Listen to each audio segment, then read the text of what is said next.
Hello, नमस्कार दोस्तों। स्वागत है आपका हमारे यूट्यूब चैनल। आज के इस सेशन में हम आरएमएस सैनिक स्कूल और यूपी सैनिक स्कूल, ठीक है, जिसके कि पेपर दिसंबर में और जनवरी में रहने वाले हैं। अगर आरएमएस का बात करें तो पेपर दिसंबर में होता है, ठीक है। सैनिक स्कूल और यूपी सैनिक स्कूल का जो पेपर है वो जनवरी में होगा। तो इसमें जीके का जो बहुत बड़ा पोर्शन रहता है, बहुत बड़ा योगदान रहता है, ठीक है, आपका पेपर क्वालिफाई करने के लिए। तो आज के इस सेशन में हम जो सैनिक स्कूल आरएमएस और यूपी सैनिक स्कूल के प्रीवियस ईयर क्वेश्चन पेपर है उनके बारे में डिस्कशन करेंगे। और इन फ्यूचर हम डेली 50 क्वेश्चन जो है वो इन्हीं के जीके के ऊपर ही जो है डेली लेके आया करेंगे, ठीक है। जिसमें कि आपके प्रीवियस ईयर भी रहेंगे और साथ ही साथ अदर क्वेश्चन भी जो है, जैसे कि हमारी जीके से हो गया और करंट अफेयर से हो गया, तो उनको हम डिस्कशन किया करेंगे। तो शुरू करते हैं आज का सेशन। सेशन शुरू करने से पहले आपके लिए एक इम्पोर्टेंट न्यूज़ है। जो बच्चे जवाहर नवोदय विद्यालय क्लास 6 के लिए और इस बार तो क्लास 11th के लिए और 9th के लिए भी जो है सीट्स खोली गई, जो बच्चे इनकी तैयारी करना चाहते हैं,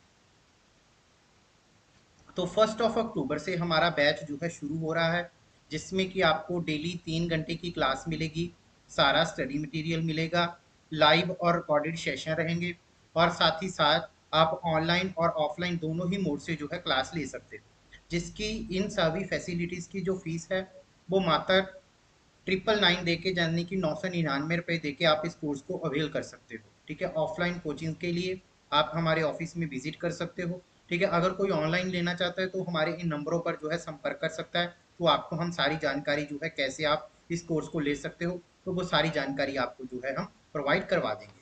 तो शुरू करते हैं। सबसे पहला हमारा क्वेश्चन आता है कि who wrote the our national song, ठीक है। हमारा नेशनल सॉन्ग जो है वो किसके द्वारा लिखा गया था। आपके ऑप्शंस हैं बंकिम चंद्र चटर्जी, बिपिन चंद्र पाल, स्वामी विवेकानंद एंड रविंद्रनाथ टैगोर, ठीक है। तो सबसे पहले तो आपको यही पता होना चाहिए कि हमारा नेशनल सॉन्ग है कौन सा है, ठीक है। कई बार बच्चे नेशनल सॉन्ग में और नेशनल एंथम में जो है कंफ्यूज हो जाते हैं। तो अगर बात करें हम नेशनल सॉन्ग की, तो हमारा जो नेशनल सॉन्ग है वो वंदे मातरम है, ठीक है। इसको जो कंपोज किया गया था, इसको जो लिखा गया था वो बंकिम चंद्र चटर्जी के द्वारा, या इनको कहीं पर आपको बुक में बंकिम चंद्र चट्टोपाध्याय के नाम से भी देखने को मिलता है। ये जो अडॉप्ट किया गया था, ये अडॉप्ट किया गया था आनंद मठ से, ठीक है। कई बार इन फ्यूचर हो सकता है कि ये पूछ ले कि जो हमारा नेशनल सॉन्ग है वो कौन सी बुक से लिया गया है, तो वो इनका नॉवल था जिसका नाम है आनंद मठ, वहां से जो है लिया गया है। उसके बाद, ठीक है, रविंद्रनाथ टैगोर जी ने हमारा नेशनल जो है एंथम लिखा था। अब आपके लिए एक क्वेश्चन है कि आप बताओगे कि हमारा नेशनल एंथम, ठीक है, कौन सा है और ओरिजिनल वो कौन सी लैंग्वेज में था, और साथ ही साथ ये भी बताना है कि कहाँ से जो है वो अडॉप्ट किया गया है, ठीक है। तो मुझे आपके आंसर्स के इंतजार रहते, तो भाई जो बच्चे ये वीडियो देखते हैं, ठीक है, वो चैनल को सब्सक्राइब भी कीजिए और साथ ही साथ कमेंट करके अपना आंसर जो है जरूर दिया करें। उसके बाद नेक्स्ट वन बात करेंगे हम, who created the legendary comic character of the चाचा चौधरी, ठीक है। आप सभी लोगों ने एक कार्टून देखा होगा जिसका नाम है चाचा चौधरी, ठीक है। ये पूछ रहा है कि वो किसके द्वारा जो है क्रिएट किया गया था। तो आपके ऑप्शंस हैं Vishnu Sharma, Pran Kumar Sharma, Ravinder Manker and Anupam Sinha. So right answer जो होगा वो बी होगा, यानी कि प्रण कुमार शर्मा होगा। B is the right answer. उसके बाद which country is the largest producer of the gold, यानी कि गोल्ड सबसे ज्यादा, ठीक है, कौन सी कंट्री प्रोड्यूस करती है। तो आपके ऑप्शंस हैं गाना, जिम्बाब्वे, अर्जेंटीना और चाइना। तो राइट आंसर जो होगा वो इसका डी होगा, यानी कि जो चाइना है वो सबसे ज्यादा प्रोड्यूस करती है किसका, गोल्ड का। उसके बाद which is the secret intelligence agency of the Israel, ठीक है। इजराइल की सीक्रेट एजेंसी कौन सी है, तो ना, जो सीक्रेट एजेंसी है वो कौन सी है, वो मुस्टैड है, यानी कि ए इज द राइट आंसर, ठीक है। अगर आपको इंडिया की पूछी जाए तो इंडिया की इंटेलिजेंसी एजेंसी कौन सी है, तो ये जो है वो आप मुझे कमेंट सेक्शन में जरूर बताइएगा कि भारत की कौन सी है। उसके बाद which is the longest mountain range in the world, यानी कि वर्ल्ड में सबसे लंबी जो माउंटेन रेंज है वो कौन सी है। लंबी पूछा है भाई, ध्यान रखिएगा, ठीक है, यानी कि लेंथ में सबसे ज्यादा, ठीक है। तो आपका ऑप्शंस है Himalaya, Andes, Alps and Rocky. तो राइट आंसर जो आएगा वो एंडीज आएगा, B is the right answer, जो कि साउथ अमेरिका में है। ठीक है, अगर मान लीजिए कि आपको यहाँ पे लॉन्गेस्ट ना देकर हाईएस्ट पूछ लेता, ठीक है, तब आपने हिमालय पे टिक करना था। ठीक है, आल्प्स हिमालय कहाँ है, एशिया में है, और एंडीज मैंने बता ही दिया साउथ अमेरिका में, आल्प्स जो है वो यूरोप में है। ठीक है, और रॉकी कहाँ पे है, नॉर्थ अमेरिका में है। ठीक है, तो ध्यान रखिएगा इन फ्यूचर भी, क्योंकि हमें सारे ऑप्शंस सॉल्व करने भी जरूरी होते हैं, क्योंकि हो सकता है इन फ्यूचर हमारे पे जो क्वेश्चन पूछे वो ये रिपीट ना हो, उनके ऑप्शंस के ऊपर हो जाए, तो इसीलिए जब भी पढ़ो तो ऑप्शन सारे ही जो है पढ़ने चाहिए। ठीक है, उसके बाद what is the measure by the anemometer, यानी कि जो एनीमोमीटर है वो हम काहे के लिए यूज करते हैं, तो इसका जो राइट आंसर होगा वो विंड स्पीड होगा, यानी कि काहे के लिए, यानी कि जो हमारी वायु का गति होती है उसको मापने के लिए, विंड स्पीड को मापने के लिए हम कौन सा इक्विपमेंट यूज करते हैं, उसका नाम है एनीमोमीटर। उसके बाद नेक्स्ट क्वेश्चन आता है हमारा, where is the Satish Dhawan space centre, यानी कि जो सतीश धवन स्पेस सेंटर है वो कहाँ पे सिचुएटेड है। सो आपके ऑप्शन हैं श्री हरिकोटा, बेंगलुरु, चेन्नई, गोवा। सो राइट आंसर जो होगा वो श्री हरिकोटा होगा, ए इज द राइट आंसर। ठीक है, ये कहाँ पे है, ये आंध्र प्रदेश में सिचुएटेड है। उसके बाद नेक्स्ट वन हम डिस्कशन करेंगे, how many fundamental right are there in our constitution, यानी कि हमारे संविधान में मूल अधिकार कितने हैं। ठीक है, तो अभी भाई 6 जो है वो फंडामेंटल राइट हैं। ठीक है, इनिशियली जब थे तो 7 थे, बट अभी हम इसी के अकॉर्डिंग चलेंगे कि अभी पूछा है, तो अभी जो है वो 6 फंडामेंटल राइट है। तो सबसे पहले मैं आपकी जानकारी के लिए बता देता हूँ कि सबसे पहला जो है वो राइट टू इक्वालिटी है। ठीक है, राइट टू इक्वालिटी जो है वो आर्टिकल कितने से कितने तक है, 14 टू 18 तक है। उसके बाद राइट टू फ्रीडम है। ठीक है, जो कि कहाँ से कहाँ तक है, right to freedom article 19 to 22। उसके बाद राइट टू अगेंस्ट एक्सप्लोटेशन, जो राइट टू अगेंस्ट एक्सप्लोटेशन है वो कहाँ से कहाँ तक है, वो 23 टू 24 है। उसके बाद right to freedom of religion, ठीक है, right to freedom of religion जो है वो 25 टू 28 तक है। उसके बाद कल्चरल एंड एजुकेशनल राइट, ठीक है, कल्चरल एंड एजुकेशनल जो राइट है वो कहाँ से कहाँ तक है, आर्टिकल 29 टू 30। उसके बाद कॉन्स्टिट्यूशनल रेमेडीज, ठीक है, right to constitutional remedies article 32। ठीक है, इसी आर्टिकल को सोल ऑफ कॉन्स्टिट्यूशन या फिर हार्ट ऑफ कॉन्स्टिट्यूशन माना जाता है।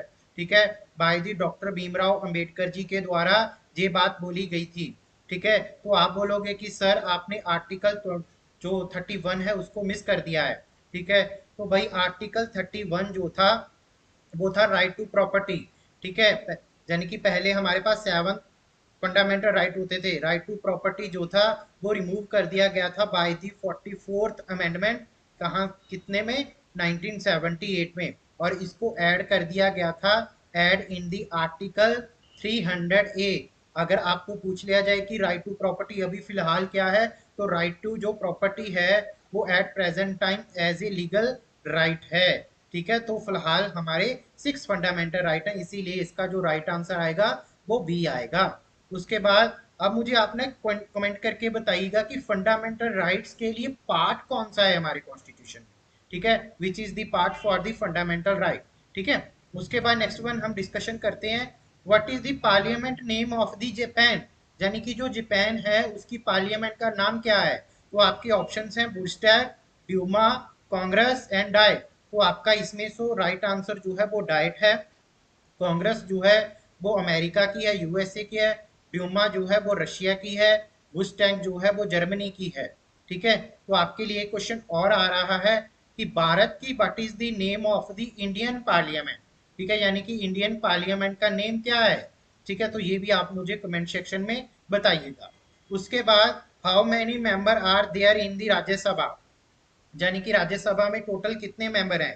ठीक है, तो अभी फिलहाल के समय जिसमें ऑप्शन के अकॉर्डिंग तो 250 आएगा, जिसमें कि 238 मेंबर जो आते हैं वो कहाँ से आते हैं, वो स्टेट लेजिस्लेटिव असेंबली से चुनकर भेजे जाते हैं। और 12 मेंबर जो आएंगे वो कहाँ से आएंगे, वो नॉमिनेटेड करता है president, nominated by the president. तो टोटल कितने हो गए हमारे 250।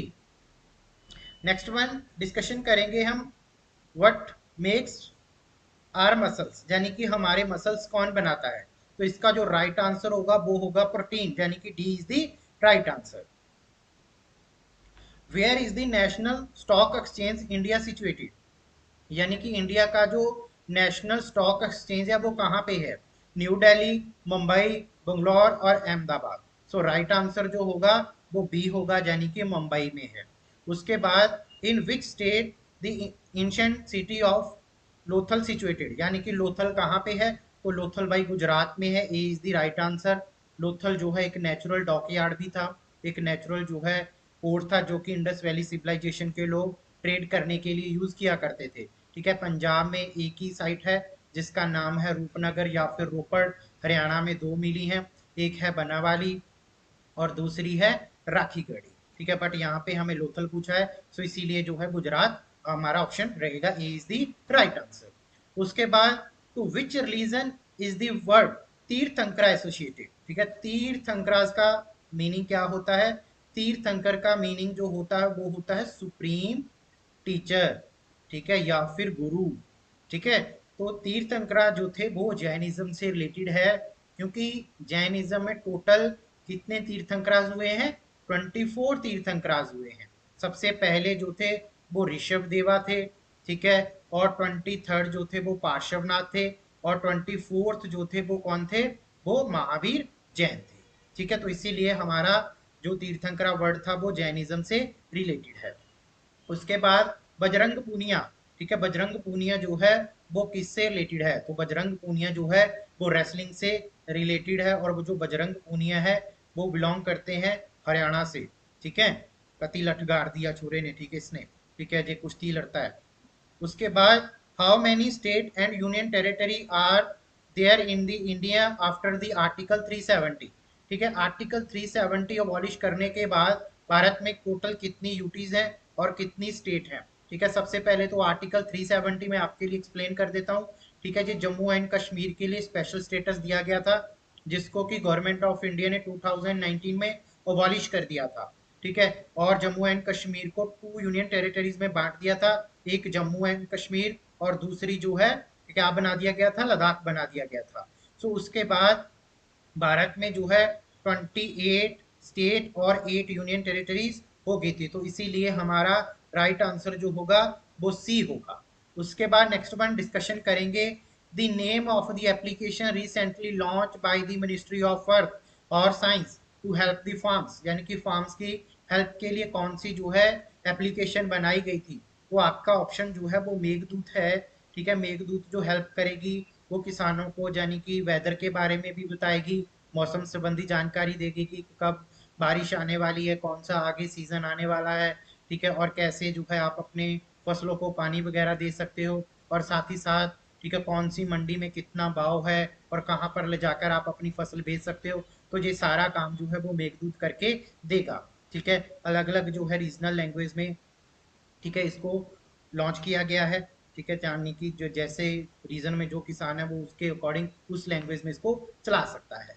उसके बाद between which two ocean do the Australia lie, यानी कि जो ऑस्ट्रेलिया है वो कौन से दो समुद्रों के बीच में है। ठीक है, तो जब भाई ऐसा कोई भी क्वेश्चन आए ना तो आपका जो ध्यान है ना वो मैप के ऊपर जाना चाहिए। ठीक है, आप अगर किसी के पास नहीं है तो वो एक इंडिया का मैप और एक वही वर्ल्ड मैप जो है अपने रूम में या फिर स्टडी टेबल के पास जो है लगा सकते हो। ठीक है, यहाँ पे आप स्टडी करते हो। ठीक है, तो बट यहाँ पे मैं आपके लिए बता देता हूँ कि जो ऑस्ट्रेलिया है वो इंडियन ओशन और पैसिफिक ओशन के बीच में है, इसीलिए इसका राइट आंसर जो होगा वो ए होगा। ठीक है, आपके लिए एक क्वेश्चन है कि आपने मुझे बताना है कि ऑस्ट्रेलिया की कैपिटल क्या है। ठीक है, ये जो कमेंट है, ये आंसर है, ये आप मुझे कमेंट करके बता दीजिएगा। उसके बाद what is the full form of the RAM, ठीक है, इन द कंप्यूटर, यानी कि जो रैम है उसकी फुल फॉर्म क्या है, कई बच्चे इसको राम पढ़ते हैं। ठीक है, ये राम जी नहीं है बल्कि रैम है। ठीक है, रैम की फुल फॉर्म है रैंडम एक्सेस मेमोरी, यानी कि ए इज द राइट आंसर। उसके बाद next one, which colour is the lightest scatter the most, यानी कि कौन सा जो कलर है वो लाइट स्कैटर होता है, तो राइट आंसर जो आएगा वो वेलवेट आएगा, यानी कि C is the right answer. उसके बाद how many bytes are in the kilobytes, यानी कि किलोबाइट्स में कितनी वाइट्स होती हैं, तो यानी कि केवी पूछ रहा है कि केवी में कितने वाइट्स होती हैं, तो 1024 वाइट्स होती हैं, इसीलिए इसका जो आंसर आएगा वो ए आएगा। उसके बाद where is the UNESCO world heritage site Elephanta cave, हाथी गुफा जो है शिलालेख कहाँ है, तो भाई ये मुंबई में है, गेरापुरी में। सो इसीलिए इसका जो राइट आंसर आएगा वो कौन सा आएगा, वो ए आएगा। उसके बाद which metal is the lightest in the world, यानी कि दुनिया में सबसे यानी लाइटेस्ट हल्की जो मेटल है वो कौन सी है, सो इसका जो राइट आंसर होगा वो लिथियम आएगा। ठीक है, A is the right answer. उसके बाद next one, why are the leaves green in colour, यानी कि जो पत्तों का रंग है वो काहे के लिए कलर जो है ग्रीन होता है। ठीक है, तो आपका क्लोरोफ्लोरो के कारण होता है, इसीलिए इसका राइट आंसर जो आएगा वो ए आएगा। उसके बाद which is the highest civilian award of the Republic of India, यानी कि भारत का सबसे हाईएस्ट जो है सिविलियन अवार्ड कौन सा है। ठीक है, तो यहाँ पे जो है वो भारत रत्न है, C is the right answer. ठीक है, जिसको कि इंस्टीट्यूट किया गया था 1954 में, और सबसे पहली बार 3 लोगों को जो है ये दिया गया था, वो कौन कौन से थे, एक तो डॉक्टर सर्वपल्ली राधाकृष्णा, डॉक्टर राजेंद्र प्रसाद और सी वी रमन को जो है दिया गया था। ठीक है, जो 3 लोग थे ये भी ध्यान रखिएगा, कि कहीं हो सकता है कि इन फ्यूचर ये पूछ ले कि ये किन लोगों को दिया गया था, तो ये 3 लोगों को दिया गया था। उसके बाद which is the biggest bone in the human body, यानी कि ह्यूमन बॉडी में सबसे बड़ी बोन कौन सी है, तो राइट आंसर जो आएगा वो फेमर आएगा, यानी कि B is the right answer. उसके बाद what is the figure with 9 side calls, यानी कि अगर कोई फिगर है उसकी 9 साइड्स हैं तो उसको हम क्या बोलेंगे, तो उसको बोला जाता है नैनोगोन, सी इज द राइट आंसर। उसके बाद what makes up the approximately 70% of the human body, यानी कि 70% हमारी बॉडी में क्या होता है, तो भाई पानी पानी। ठीक है, पानी होता है, यानी कि वाटर। उसके बाद next one is the Olympic games are held after every, यानी कि जो ओलंपिक्स गेम्स हैं वो हेल्ड होती हैं कितने साल बाद, जो 4 साल बाद जो है भाई वो कंडक्ट की जाती है। उसके बाद which is the oldest land mass of the India, ठीक है, भारत का सबसे ओल्डेस्ट जो लैंड मास है वो कौन सा है, वो सदर्न पेनिनसुला है, A is the right answer. ठीक है, हिमालय तो भी यंग फोल्ड माउंटेन है भाई। ठीक है, क्योंकि यंग इसीलिए क्योंकि इसकी हाइट जो है अभी भी बढ़ रही है, क्योंकि हिमालय की जो मम्मी है वो उसे अभी भी कॉम्प्लेन दे रही है, इसीलिए ये क्या है, हाईएस्ट है, youngest है sorry. Arrange the Indian state in the order the length of their coast, यानी कि सब कोस्ट लाइन, यानी कि समुद्र के साथ सबसे ज्यादा तटीय सीमा जो है किस स्टेट की लगती है समुद्र के साथ। ठीक है, हमने बढ़ते क्रम में जाना है, यानी कि सबसे पहले छोटा, फिर उससे बड़ा, फिर उससे बड़ा, फिर उससे बड़ा। ठीक है, तो अगर आपको ये पता है ना कि भारत की सबसे छोटी स्टेट कौन सी है एरिया वाइज, तो आपका ये आंसर सॉल्व हो जाएगा। ठीक है, तो अब मान लीजिए कि कई बच्चे होते हैं कि सर हमें ये आता नहीं है, तो भाई कुछ क्वेश्चन ऐसे होते हैं जिसमें कि हम कॉमन सेंस लगाकर, ठीक है, एलिमिनेशन टेक्निक से भी कर सकते हैं। फॉर एग्जांपल यहाँ पे आपको पता है कि भारत की छोटी स्टेट कौन सी है, तो गोवा है। ठीक है, अब गोवा ना तो इसमें है ना ही इसमें है, इसीलिए 2 हमारे ऑप्शन निकल गए, हमारा आंसर या तो ए होगा या फिर बी होगा। ठीक है, यहाँ पे हमारे चांसेस हो जाते हैं 50-50 के, यानी कि अगर बहुत कम चांस हो जाते हैं गलत होने के। ठीक है, बट मैं इसके लिए आपको एक ट्रिक बता देता हूँ। ठीक है, उसका नाम है गुतो आम। गुतो आम यानी कि गुजरात, तमिलनाडु, आंध्र प्रदेश एंड महाराष्ट्र। ठीक है, गुजरात, तमिलनाडु, आंध्र प्रदेश एंड महाराष्ट्र। ठीक है, ये सबसे ज़्यादा मैं ये बढ़ यानी कि बढ़ते क्रम में लगाया है, इसकी सबसे ज़्यादा जो कोस्ट लाइन है वो गुजरात के साथ है पहले नंबर पे, ये दूसरे नंबर पे है, ये तीसरे नंबर पे है और ये चौथे नंबर पे है। ठीक है, तो अब आप देख लीजिए घटते क्रम का आपको गोवा मिल गया। ठीक है, आंध्र प्रदेश और तमिलनाडु इस ऑप्शन में है ही नहीं। ठीक है, तो इसीलिए इसको काट दीजिए, इसको भी काट दीजिए। ठीक है, तो उसके बाद हमारा कौन सा आएगा, केरला आएगा, फिर महाराष्ट्र आएगा और फिर सबसे लास्ट में जो है गुजरात आएगा, यानी कि गुजरात की सबसे ज्यादा, फिर महाराष्ट्र, फिर केरल, और सबसे कम जो है वो गोवा की लगती है। इसीलिए हमारा आंसर निकल के आएगा C. C is the right answer. उसके बाद lord Jagannath is the consider to be the form of the which following god, यानी कि जो लॉर्ड जगन्नाथ है वो किसके क्या है कंसीडर, यानी कि उनका फॉर्म माना जाता है, किसके अवतार माने जाते हैं, तो लॉर्ड विष्णु। ठीक है, A is the right answer. उसके बाद in cricket what do does the yo yo Honey Singh, ठीक है, जो जो यानी कि जो जो टैक्स है वो काहे के लिए मेजर किया जाता है, ठीक है, जो जो जो टैक्स है वो काहे के लिए, वो फिटनेस लेवल के लिए किया जाता है, इसीलिए सी इज दी राइट आंसर। उसके बाद where was the Azad Hind फौज स्टैब्लिश, ठीक है, आजाद हिंद फौज जो है किसने स्टैब्लिश की थी, जी रास बिहारी बोस जी ने जो है स्टैब्लिश की थी। कहाँ पे, सिंगापुर में, और 1942 में। ठीक है, जो सुभाष चंद्र बोस जी थे उन्होंने इसकी जो है बागडोर संभाली थी। सो इसीलिए इसका जो राइट आंसर आएगा वो ए आएगा। ठीक है, उसके बाद next one is the who was the founder of the Google बाबा, ठीक है, गूगल बाबा के फाउंडर कौन है, ठीक है, राइट आंसर जो है लैरी पेज एंड सर्गी ब्रिन, तो राइट आंसर है ए। उसके बाद ठीक है, ये तो फेसबुक के हैं, आपको पता होगा, अभी तो सब कुछ ही खरीद रहा है ये। ठीक है, what is the main ingredients of the glass, यानी कि जो मेन इंग्रेडिएंट्स है ग्लास के वो कौन से हैं, तो राइट आंसर जो होगा वो सिलिका होगा। सी इज द राइट आंसर। ठीक है, what is the flower is the white in the colour, ठीक है, यानी कि कलर में व्हाइट कौन सा है, तो वैसे तो भाई व्हाइट लिली होता है। ठीक है, C is the right answer. उसके बाद which organ purify our blood, यानी कि हमारा जो ब्लड है वो कौन सा ऑर्गन साफ करता है, तो कौन सा करेगा, किडनी, हमारे गुर्दे साफ करते हैं, B is the right answer. Kuchipudi is the dance form of the, यानी कि जो कुचिपुड़ी है वो कौन सी स्टेट का डांस फॉर्म है, तो भाई वो आंध्र प्रदेश का डांस फॉर्म है, इसीलिए राइट आंसर जो होगा वो सी होगा। उसके बाद what is the name of the ISRO new human robot that will be go to the space in next year, यानी कि जो इसरो है वो नेक्स्ट ईयर जो है अपना एक ह्यूमन रोबोट जो है स्पेस में भेज रहा है, उसका नाम क्या है, तो उसका नाम जो है भाई वो गोयम मित्रा है। Is the right answer. उसके बाद which city is known as a blue city, ठीक है, नीली सिटी क्यों बोला जाता है, किसको बोला जाता है, तो राइट आंसर जो है वो जोधपुर है। C is the right answer. ठीक है, जब प्रिंस बेल्स आए थे भारत में, ठीक है, तो उनके राजस्थान के एक राजा थे, भाई मेरे उसका नाम, राजा का नाम याद नहीं है, उसके लिए माफी चाहेंगे। ठीक है, तो उन्होंने पूरे जोधपुर को क्या करवाया था, ब्लू कलर करवाया था उनके स्वागत के लिए।